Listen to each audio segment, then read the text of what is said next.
Hi guys, so today we'll be talking about one important topic, that is the tumors of odontogenic origin, and under which we will cover the following topics, that is ameloblastoma, odontomes, calcifying epithelial odontogenic tumor, odontogenic myxoma, squamous odontogenic tumor, odontogenic fibroma.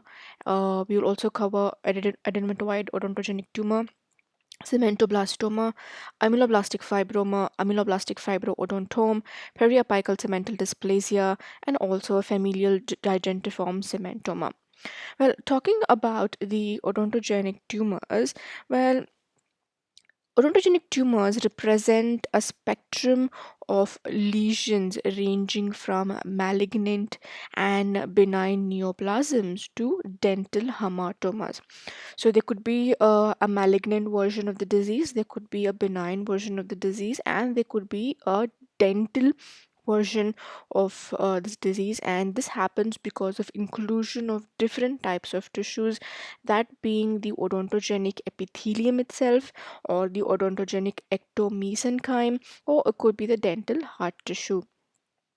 Now, depending upon which tissue is involved in the neoplasm, there is a classification that you will have to remember. Now, according to WHO, the classification is benign and malignant, but let us understand the subdivisions depending upon the kind of tissue that is involved. To talk about the benign odontogenic neoplasms, let us see the subdivisions of benign neoplasms, which are based on the type of odontogenic tissues involved in the process.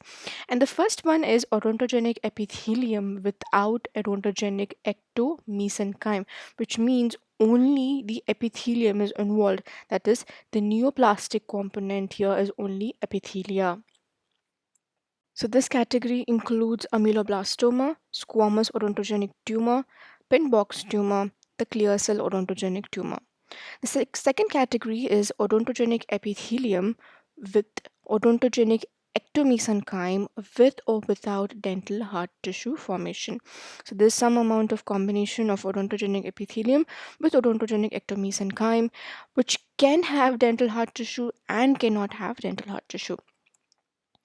Now, let's talk about one form, which is pure epithelia but capable of dysplastic enamel and dentine formation, that is the adenomatoid odontogenic tumor and complex and compound odontome.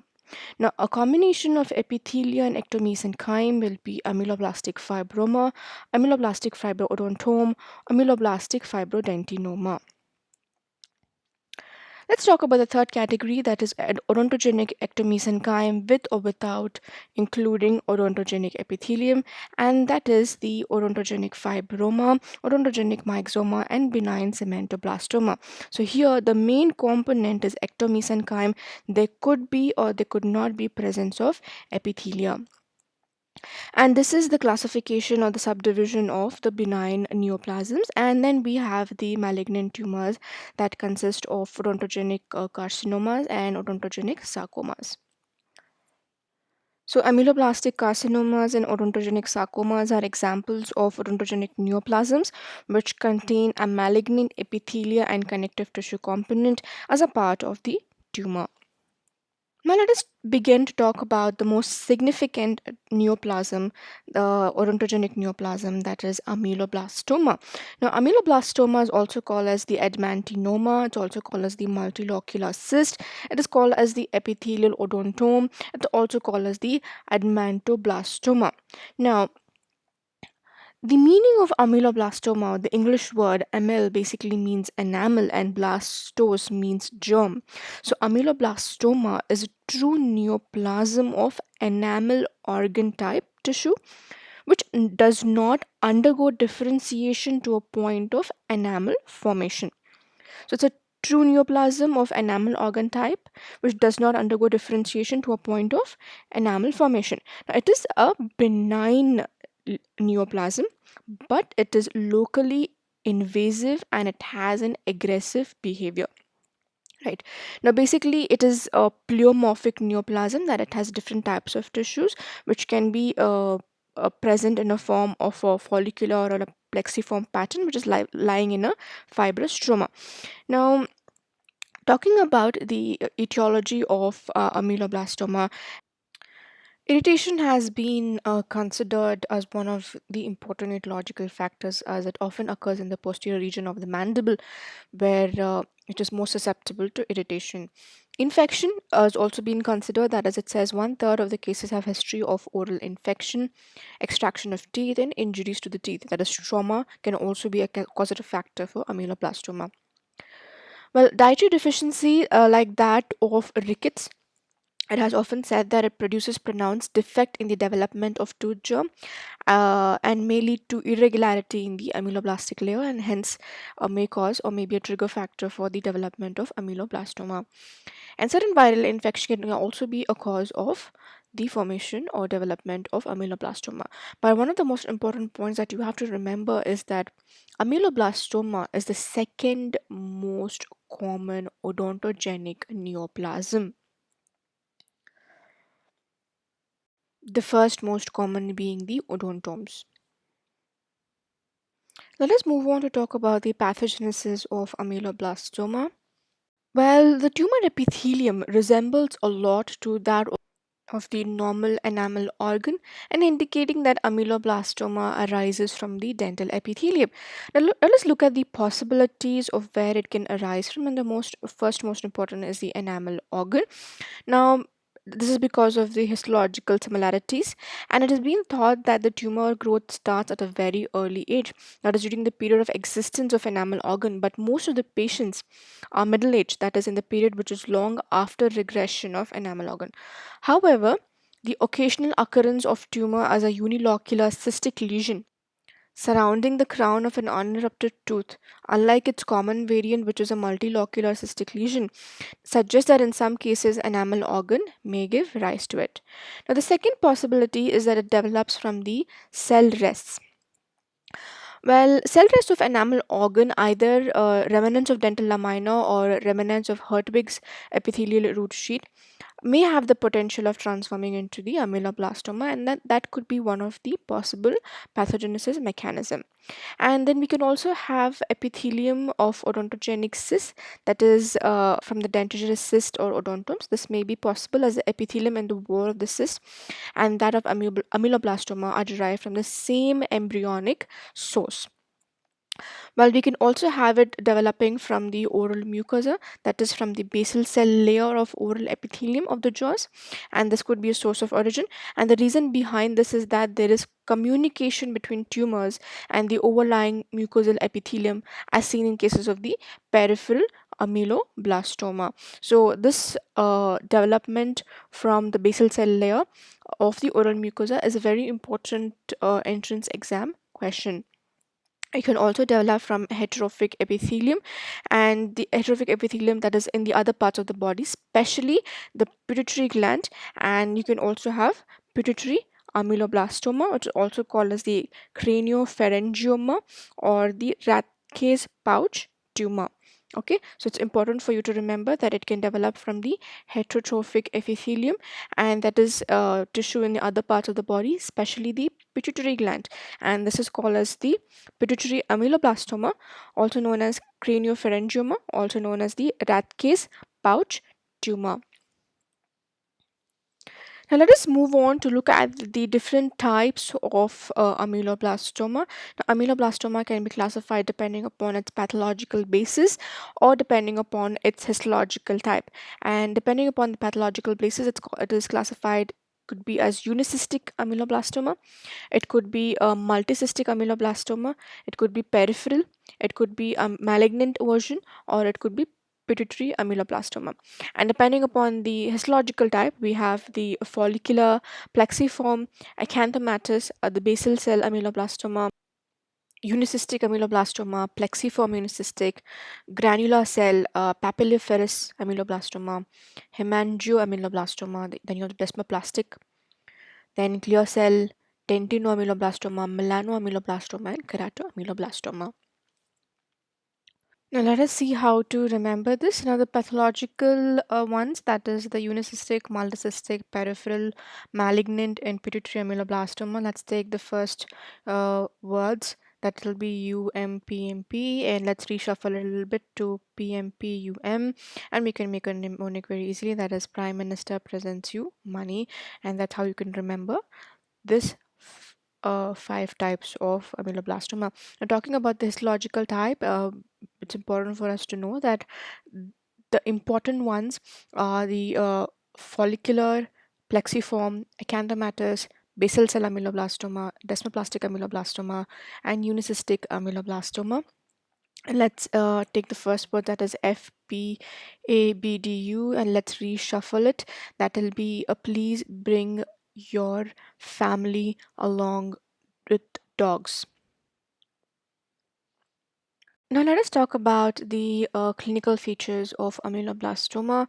Ameloblastoma, its incidence is that it occurs approximately as 1% of all oral tumors and about 11% of all odontogenic tumors.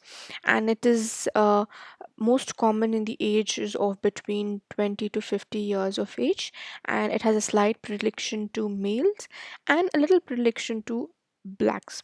Now, though the mean age of occurrence is 20 to 50 years, it is said that unicystic type of ameloblastoma is more common in the second and third decade of life, and the extraosseous type is more common in the older age group. Well, the onset is that it begins as a central lesion, which is slowly destructive but tends to expand the bone rather than perforating it. And the patient notices gradually increasing facial asymmetry. Teeth are involved in that region, get displaced, and often become mobile. And the pain and paresthesia may occur if the lesion is pressing upon a nerve or if it gets secondarily infected. Well, in the later stages, the lesion may often show a void to fusiform enlargement that is hard but not tender. And if it is left untreated or for many years, the expansion may be extremely disfiguring. Let us talk about the most common site of occurrence of ameloblastoma. Well, it occurs most commonly in the molar ramus area. That's approximately three-fourths of the cases in the mandible. It can also occur in the maxilla, in the third molar area, followed by the maxillary sinus or the floor of the nose.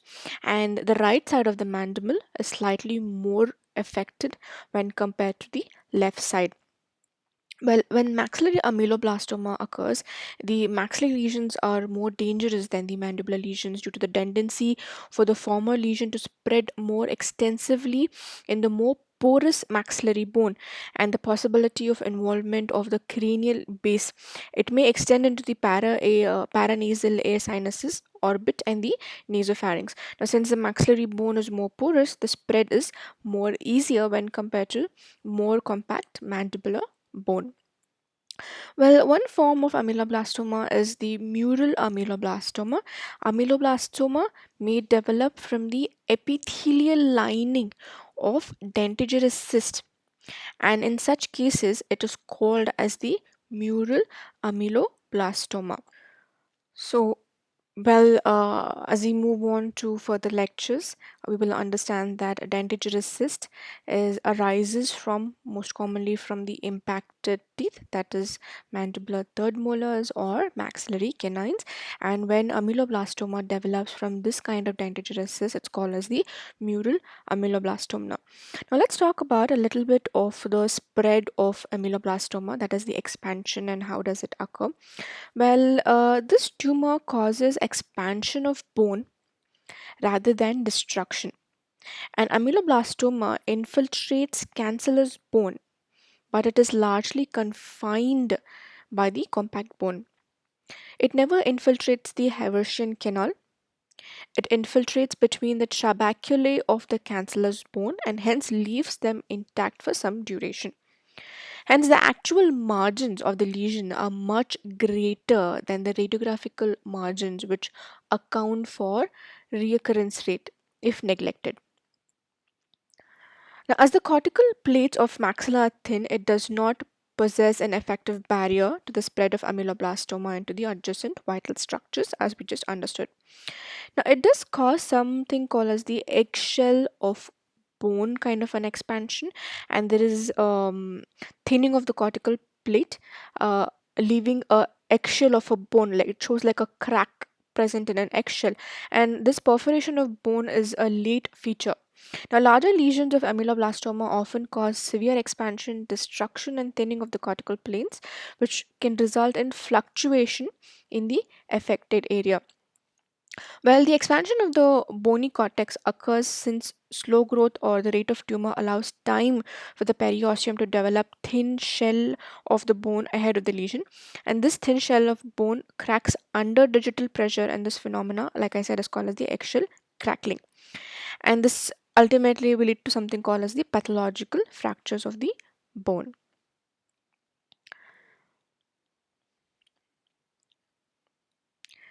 Well, the radiographic features of ameloblastoma in the early stages, there is area of bone destruction which is well defined as an indicative of slow growth by hyperostotic borders that you can see. The margins, the outline is smooth, scalloped, well defined, and well corticated, and the wall of the cavities are coarse. Now, in some cases, the margins of the tumors can also be lobulated. Now, the internal structure, usually it is multilocular, but it can also be unilocular, and you can see fine trabeculae may be present within the tumor, and it is common for the free margin of the tumor to be devoid of any bony covering.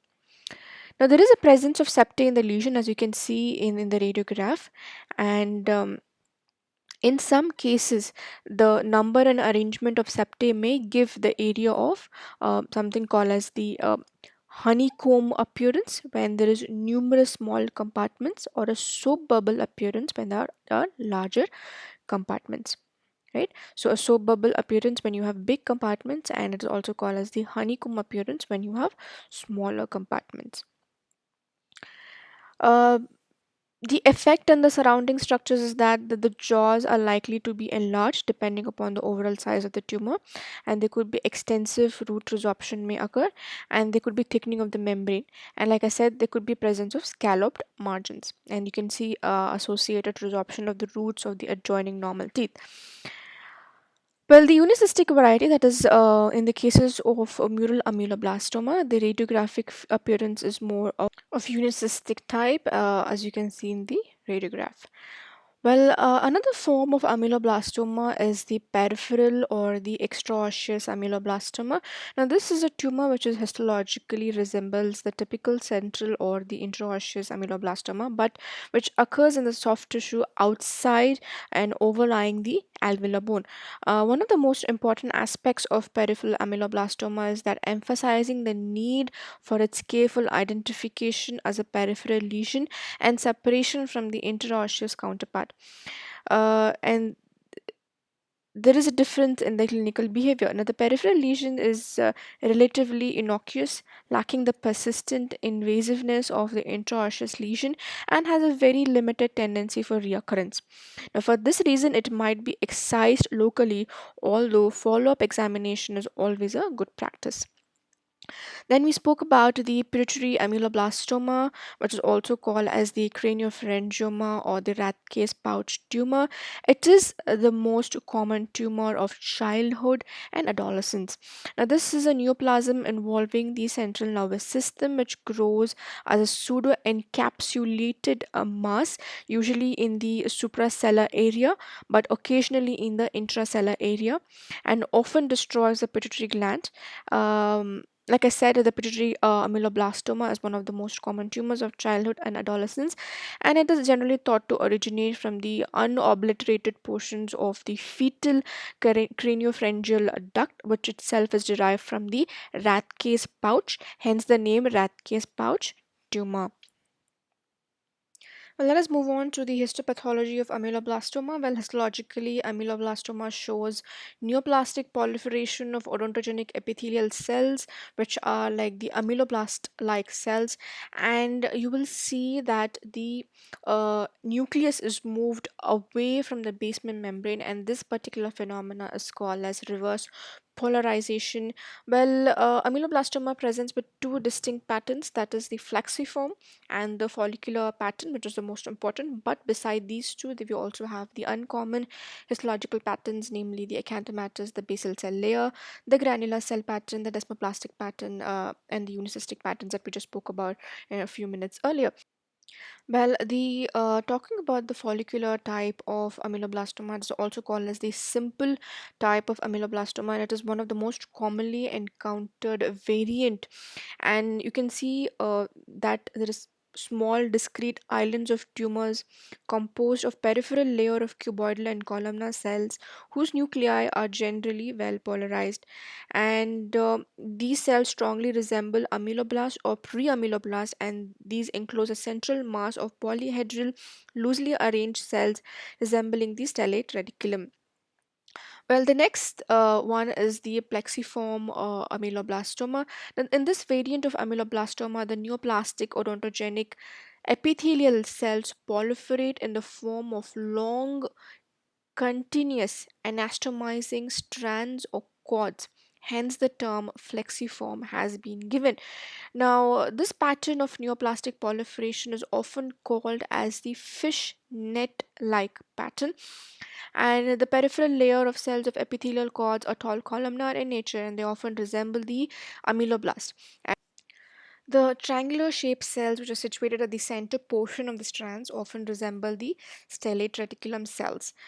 Let's move on to the next one, that is the acanthomatous type of ameloblastoma. Well, here the cells which occupy the position of stellate reticulum, they undergo squamous metaplasia with formation of keratin, and hence you will see a lot of keratin pulse. Now, within the follicles, the neoplastic cells may exhibit individual cell keratinization, and metaplasia does not indicate any aggressive nature of the tumor. So in the acanthomatous type, you basically will see keratin pulse. In the granular type of ameloblastoma, in this it resembles follicular ameloblastoma. However, the cytoplasm of the stellate reticulum like cells and even the ameloblastic like cells appear swollen, and these cells have densely packed with multiple coarse eosinophilic granules. Then we have the basal type of ameloblastoma. It's also called as the basaloid pattern, and this basal cell pattern of ameloblastoma shows excessive proliferation of uniform looking basaloid cells in several nests with the absence of cellate reticulum or the centrally located cells.